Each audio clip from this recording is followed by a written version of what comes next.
कहानी एक टाउन की है जहाँ से 35 साल पहले 3 लड़कियों का मर्डर हुआ था, जिनकी कहानी आज हैलोवीन के दिन इस्लामी न्यूज रिपोर्टर्स सबको बता रहा है। जिन लड़कियों का मर्डर हुआ था उन तीनों की ही उम्र 16 साल थी और तीनों को ही 16 बार स्टैब करके मारा गया था। किलर ने ये सभी मर्डर मास्क पहन के किए थे, इसीलिए वो आज तक पकड़ा नहीं गया। उसने क्योंकि 16 साल की जवान लड़कियों को मारा था, इसलिए उसका नाम स्वीट 16 किलर के नाम से मशहूर हो गया। लोग उससे डरने लगे, यहाँ तक कि लोग अब हैलोवीन पर भी उसी का गेटअप लेने लगे थे। फिर सीन अब जिमी नामी एक लड़की की तरफ शिफ्ट होती है जिसकी एक दोस्त है अमील। ये दोनों कॉन्सर्ट में जाना चाहती है पर इनके पेरेंट्स इन्हें इजाजत नहीं दे रहे। हालांकि वो ये बात जानते भी हैं कि जिमी को सेल्फ डिफेंस आता है, वो कराटे चैंपियन है, पर उसके पेरेंट्स के डरने की वजह उनके दिल में बैठा हुआ पुराना खौफ है। पता चलता है कि जिन लड़कियों के मर्डर की कहानी हमने सुनी है वो अमेलिया और जिमी की पेरेंट्स की क्लास फेलोज थी। और इस वक्त जिमी के डैड ये फैसला करते हुए इस लड़ाई को खत्म करते हैं कि वो खुद जिमी और अमेलिया को कॉन्सर्ट में लेकर जाएंगे। पीछे घर पर अब जिमी की मॉम अकेली थी, जहाँ पहले उनसे कुछ बच्चे हैलोवीन का गिफ्ट लेने के लिए आते हैं और फिर स्वीट 16 किलर के फेस में एक आदमी। इसे गिफ्ट्स या कैंडी नहीं चाहिए थी, बल्कि इसे तो जिमी की मॉम की जान चाहिए थी। वक्त रहते ही जिमी की मॉम दरवाजे को लॉक करते हुए जल्दी से पुलिस को इन्फॉर्म करती है और इतने में किलर भी दरवाजे का लॉक खोल के घर के अंदर आ जाता है। अब पैम यानी जिमी की मॉम ड्रॉ के अंदर से एक गन निकालती है किलर को मारने के लिए, लेकिन किलर यहाँ गन पकड़कर उनके ऊपर हमला करना शुरू कर देता है। जहाँ पैम अपना अच्छा सेल्फ डिफेंस कर रही थी क्योंकि वो खुद भी एक कराटे चैंपियन थी। अपने ऊपर हावी होते हुए किलर को एक जोरदार झटके से साइड पे गिराते हुए पैम जल्दी से किचन में जाकर एक नाइफ निकाल लेती है और किलर को बताती है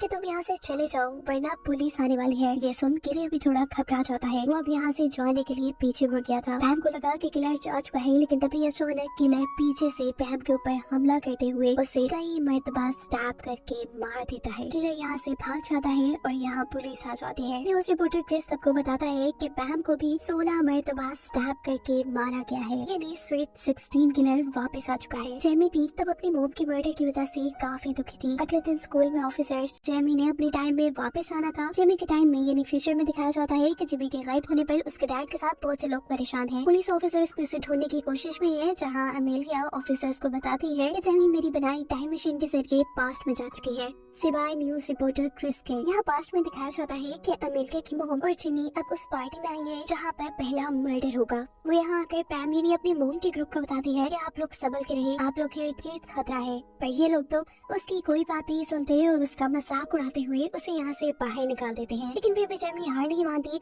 और वो पार्टी में इन चारों के ऊपर ही नजर रखे हुए थी। हम देखते हैं कि पैम की एक साथी ऊपर अपने बेडरूम में थी, तभी अचानक उसे स्वीट 16 किलर मास्क में नजर आता है जिसे वो अपना फ्रेंड समझ रही थी। वो किलर अब उसके पास आता है और बेदर्दी से 16 मरतबा उसके जिस्म में स्टैब करते हुए उसका खून कर देता है। उसकी आवाज सुनकर जल्दी से जिमी और पैम उसके कमरे में आते हैं और उसको मरा देखकर पैम की हालत बहुत ज्यादा खराब हो जाती है। जिमी उस संभाल कर पार्टी से बाहर लेकर आती है और यहाँ पर पैम पूछती है कि तुम्हें कैसे पता था कि हम में से किसी की जान खतरे में है। तब जिमी उसे सच ना बताते हुए ये कहती है कि मुझे बस फ्यूचर के विजन आते हैं, इसी वजह से मुझे ये बात पता थी। यहाँ फ्यूचर में हम देखते हैं कि अमेलिया के पास क्रिस आया है। वो उसे बताता है कि मुझे हमेशा से की बात याद थी कि सबसे पहले जिस लड़की का मर्डर हुआ था वो बेडरूम में नहीं बल्कि गैरेज में हुआ था, पर अब अगर पास्ट की फोटोज देखी जाए तो मर्डर बेडरूम में नजर आ रहा है। जिस पर अमेलिया उसे समझाती है कि क्योंकि जिमी फ्यूचर से पास्ट में गई है, हो सकता है कि इसीलिए पास्ट बदल गया हो। यही पास्ट की फोटोज में अमेलिया को जिमी भी नजर आती है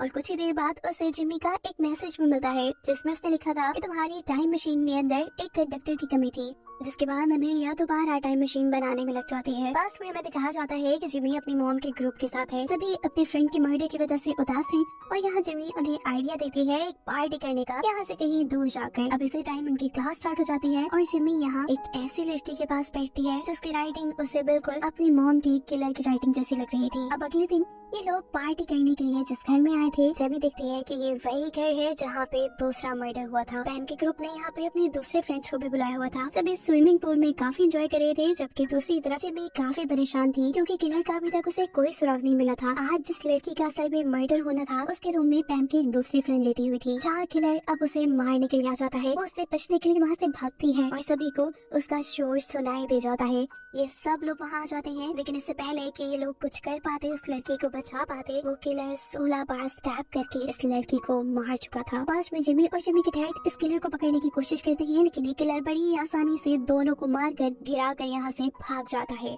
और इस मर्डर की रिपोर्ट करते हैं पास में क्रिस के डैड। यहीं पर अमेलिया की मॉम आकर जिमी को बताती है कि मैं तुम्हारी टाइम मशीन ठीक नहीं कर पाऊंगी, क्योंकि उसमें काफी सारे पार्ट्स ऐसे लगे हैं जो फ्यूचर के हैं। लेकिन परेशानी की बात नहीं, मैंने टाइम मशीन का एक छोटा और मेजर पार्ट बना लिया है। इसे एक बड़े पावर हाउस की जरूरत है, जिसके बाद ये काम करने लगेगा। अभी ये लोग बातें ही कर रहे थे कि यहाँ सामने जिमी को उस लड़की का ट्रक नजर आता है, जिसकी राइटिंग उसे किलर से मिलती जुलती लगी थी। वो सब कुछ छोड़ छाड़कर उस लड़की का ट्रक चेक करने के लिए जाती है, लेकिन यहाँ पर तो खिलौने के अलावा कुछ भी नहीं था और वो लड़का भी काफी डरा सहमा था। वो जब यही बातें कर रही होती है तो यहाँ पर डॉग नाम का एक आदमी आता है, जो भी पैम का ही क्लास फेलो है। वो उससे कहता है कि अगर कोई भी मुश्किल हो तो तुम मुझे बताना, मैं कराटे चैंपियन हूँ और सब कुछ बड़ी आसानी से सॉल्व कर देता हूँ। इसके बाद दोबारा जिमी अमेलिया की मॉम के पास जाती है, जो अभी भी अपनी टाइम मशीन के लिए बड़ा पावर हाउस ढूंढ रही थी। जब जिमी को वहाँ पर एक झूला नजर आता है जो एक परफेक्ट पावर हाउस का काम कर सकता था। ये लोग अब झूले के पास जाकर उसके कंट्रोलर से कहते हैं कि आपके झूले में कोई खराबी है और हम उसे ठीक करना चाहते हैं, अगर आप इजाजत दे तो। ये झूले वाला भी मान जाता है और वहाँ से खड़ा होकर बाहर निकल जाता है। और अमेलिया की मॉम अब उस टाइम मशीन को इस पावर हाउस के साथ कनेक्ट करना शुरू कर देती है। दूसरी तरफ जिमी अब पैम के ग्रुप से मिलती है और उन्हें बताती है कि कल जिस लड़की का मर्डर हुआ, फ्यूचर टाइम के मुताबिक उसका मर्डर आज होने वाला था, जबकि किलर ने कल दूसरी लड़की को मारना था। अब क्योंकि वो अपने सही टारगेट को नहीं मार पाया, इसीलिए आज वो इस लड़की को मारने के लिए वापस जरूर आएगा। अगर हम सब लोग मिलकर काम करें तो हम इस लड़की की जान भी बचा सकते हैं और किलर को भी पकड़ सकते हैं। सभी लोग उसकी मदद करने को मान जाते हैं, जबकि फ्यूचर में दिखाया जाता है कि अमेलिया ने भी अपनी टाइम मशीन बना ली है। वो क्रिस से कहती है कि हमें इसे एक्टिवेट करने के लिए एक मेटल कंडक्टर चाहिए होगा, जिसे तुम जाकर ले आओ। इधर पास्ट में ये लोग किलर को पकड़ने की प्लानिंग कर चुके थे। जिमी अब उस लड़की को हॉरर हाउस में भेजती है जिसे किलर ने मारना था। उनके एक्सपेक्टेशन के बिल्कुल मुताबिक किलर भी वहाँ पहुँच जाता है और इससे पहले कि वो उस लड़की को मारता, उससे पहले जिमी नजर आ जाती है, जिसने पिछले मर्डर के टाइम में भी इस किलर को पकड़ने की कोशिश की थी। वो सोचता है कि क्यों ना पहले जिमी को ही खत्म कर दिया जाए। वो जब जिमी के ऊपर हमला करने के लिए आगे बढ़ता है तो जिमी बड़ी आसानी से इस हमले से अपने आप को बचा लेती है, क्योंकि उसे सेल्फ डिफेंस आता था। इससे पहले कि किलर अब उसके ऊपर भारी पड़ता, यहाँ पास में ही जिमी के डैड और बाकी लोग भी आ जाते हैं, जिन सभी के साथ ही किलर अकेला लड़ रहा था। उसकी फाइटिंग स्किल्स काफी अच्छी थी, क्योंकि उसने एक ही वक्त में सभी को काबू किया हुआ था। किलर का ध्यान इन सबसे लड़ने में था और इसी चीज का फायदा उठाते हुए पीछे से एक लड़की एक बड़ी सी स्टिक उसके सीने में स्टैब करके उसे मार देती है। फाइनली अब किलर मर चुका था। ये लोग किलर का मास्क उतार कर देखते हैं तो पता चलता है कि ये डॉग नाम का वही लड़का है जिसने पहले जिमी से बात की थी और उसे बताया था कि वो एक बहुत ही अच्छा कराटे चैंपियन है। लेकिन अब सवाल ये था कि इन्हीं का क्लास फेलो इन्हीं को क्यों मार रहा था। ये लोग डॉग के गले में पहना हुआ एक पेंडेंट देखते हैं जिसके अंदर एक लड़की की तस्वीर थी। पैम यानी जिमी की मॉम कहती है कि ये लड़की डॉग की फ्रेंड थी। वो काफी मोटी और अजीब दिखती थी, इसीलिए हम सारे उसे बुली किया करते थे। फिर एक दिन पैम की तीनों फ्रेंड्स ने उसे नाइट आउट में बुलाया और उसकी इतनी बेइज्जती उससे बर्दाश्त नहीं हो सका। गुस्से में उसने बहुत ड्रिंक किया और फिर गाड़ी चलाकर वहाँ से चली गई और इस सब में उसका एक्सीडेंट हो गया। वो मर गई। डॉग को लगता था कि उसकी फ्रेंड को मारने के पीछे इन तीनों लड़कियों का हाथ है, इसीलिए वो इन तीनों लड़कियों को मारना चाहता था। जेमी अब पैम से कहती है कि आप लोग बहुत बुरे हैं, आप लोग इतना बुरा काम भी कर सकते हैं, मुझे यकीन नहीं था।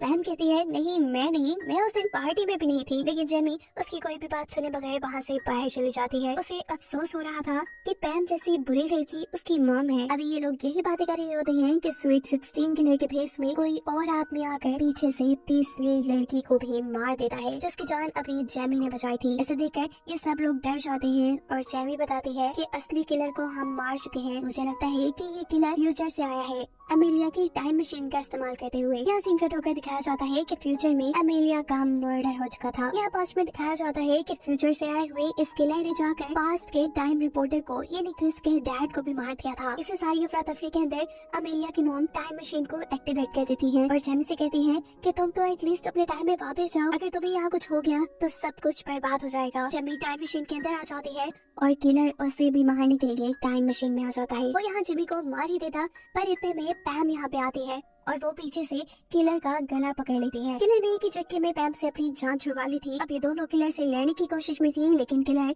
इन दोनों से ज्यादा ताकतवर था। जिस झूले के अंदर इन्होंने टाइम मशीन लगाई हुई थी, टाइम मशीन के एक्टिवेट होने की वजह से ये झूला बहुत ही तेजी से घूमने लगा था और उसकी वजह से ये सारे लोग अब पीछे जा लगे थे। यहाँ तक कि ये लोग हिल भी नहीं पा रहे थे, पर ये किलर किसी तरह आहिस्ता आहिस्ता सिर्फ इसके साथ साथ चलते चलते पैम तक पहुँच जाता है। इससे पहले कि वो पैम को स्टैप कर देता, यहाँ जिमी वक्त रहते ही इस झूले का दरवाजा खोल देती है, जिसकी वजह से पैम यहाँ से बाहर गिर चुकी थी। दरवाजे के खुलने की वजह से हवा के प्रेशर के जरिए किलर का मास्क भी उतर जाता है, जिसकी वजह से हम किलर का चेहरा देख पाते हैं, जो कोई और नहीं बल्कि फ्यूचर से आया न्यूज रिपोर्टर क्रिस ही है। उसने फ्यूचर में एमेलिया की टाइम मशीन का इस्तेमाल किया था और वो यहाँ पर आ गया। फ्यूचर में उसी ने ही जिमी की मॉम यानी पैम को भी मारा था, ताकि स्वीट 16 की कहानी कंटिन्यू रहे। लोग इस कहानी को आहिस्ता आहिस्ता भूलते जा रहे थे, पर क्रिस तो हर मर्तबा इसी कहानी की ब्रॉडकास्ट करके पैसे कमाता था। जिमी पूछती है कि आखिर तुमने अपने डैड को क्यों मारा, जिस पर क्रिस बताता है कि उन्होंने मेरा कभी ख्याल नहीं रखा, इसीलिए मैंने उन्हें मार दिया।